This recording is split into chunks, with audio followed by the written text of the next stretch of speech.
oftentimes too, and again, another tough love statement, when people are spending all day working on systems, they're playing in their CRM, they're taking a class that they don't really need to take, right? 90% of what we do, we could completely eliminate. We don't need to be doing it at all. Oftentimes we are doing it to avoid the stuff that we don't feel strong at, or we don't feel capable at, or we're afraid of, or it stresses us out. Procrastination is actually a stress reliever. It's actually a actual physical response, a biomedical response to stress, right? So if something is stressing you out, notice where you are procrastinating, notice where you're going and being busy and not productive, right?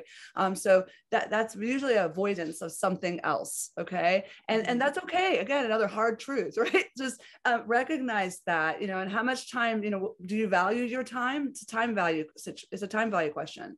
It's a really simple thing. You either value your time or you don't, right? And so if you spend all day being non-productive and that's not moving your needle forward, well, it's a question to ask yourself. But that brings me to the one you said, the limiting belief about I can't afford it. Mm-hmm. My biggest thing, like on our whole team, it's a rule around here. The word cost or the word spend, those are like 4-letter words, because I don't spend money ever. I only invest. So if you think about expanding and scaling with support members, team members, virtual assistants, whatever that is, the things to ask yourselves is, what am I investing this for? If I talk about spending, then you're in a place of lack and scarcity, and you're going to hold on to your money instead of using it to expand your revenue. So I look at everything as an investment. If I bring on this person, the investment is this much, and for what ROI? Like, that's my measured answer. And I can always find a path to tactically create a measure of work for that person to get a return on the investment. Now it no longer becomes something I'm afraid of doing, but something I'm excited to do because I can see what it will create for me. And so my first answer to the people who say I can't afford it is to change your language. Just change your language. It's not what I can't afford. It's what I can invest to create for myself. It's exactly the same thing on paper when it comes to a dollar amount, but for a very different intention. Yeah, I like that a lot. And I think that high achievement just demands us to get out of that short-term mindset and start looking long-term. And that's what that allows us to do. Investing is long-term. Yeah, absolutely. And this is a long game. Real estate is such a powerful long game. Like, and what we think about, like, the average sales cycle for people to buy and sell homes. We think about the average lead cycle for a lead coming into our pipeline, to how much we nurture it for it to come out. None of those are short-term numbers if we're really realistic about that. Can we get those quick one-off opportunities where it becomes an immediate sale? Sure. And isn't that great? But the majority of our business, whereas in real estate, we start to really feel the flow of high volume, down the road a little bit, right? Mm-hmm. For consistent effort spent now. So invest now for that. And then you'll end up, you talk about having, years and years of referral business. I'm blessed at this point in my career that I got a $2 million total sale referral just 48 hours ago. One of my team members meets with them on Saturday. But I have that only because I played the long-term investment game of working lead pipelines for many years. So it will pay off if you really want to build it out for yourself. Absolutely. I love that. I couldn't agree more. So once, we overcome those mindset shifts and we get to the place where we're receptive to beginning to scale and delegate in this manner, how much work on the business needs to be done before we start looking to make our first hire? Ooh. It's such a relativity question for some people, right? Like it's a lifestyle and relativity question. How much are you willing to let go of? That's first step, right? That you're willing to actually admit that someone else might be able to do better than you, right? Or more consistently than you. That's step one. Step two, it's a lifestyle choice as well. What are you trying to free yourself up to do?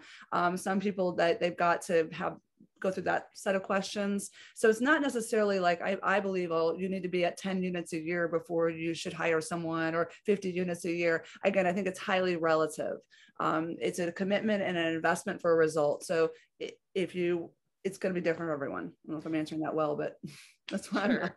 Totally. I think that where I really think of this is in terms of like the actual systems within the business, right? Because obviously we know throwing a new hire into the deep end and saying, okay, go work is not a solid strategy.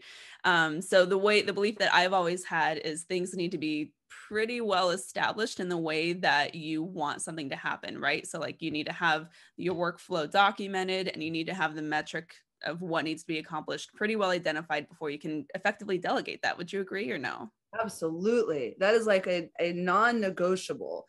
You guys, if you, I love the phrase, you know, if you ask a fish to climb a tree, you'll both be frustrated.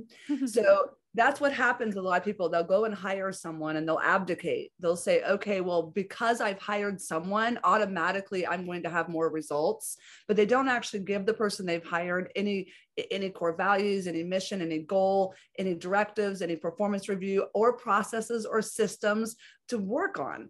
And so they get frustrated, like, well, I shouldn't have brought someone on because it doesn't work to add someone to my team. No, you just didn't have any systems you're going to actually hold them accountable to reaching results within.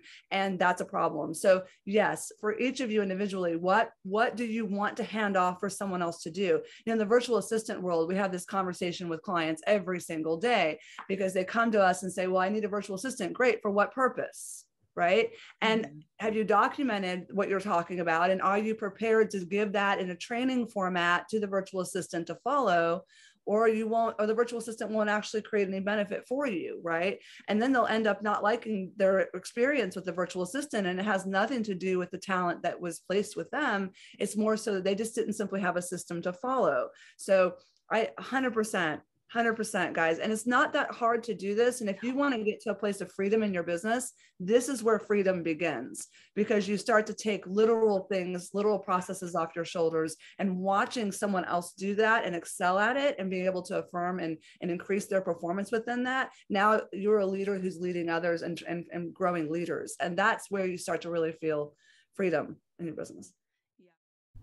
Thank you so much for watching this quick win series here on our YouTube channel. Of course, any resources or additional videos mentioned during this quick win are linked below in the caption, so check that out. And if you have not yet, be sure to hit subscribe to this channel and hit that bell notification icon to be notified every time we're dropping other quick wins just like this.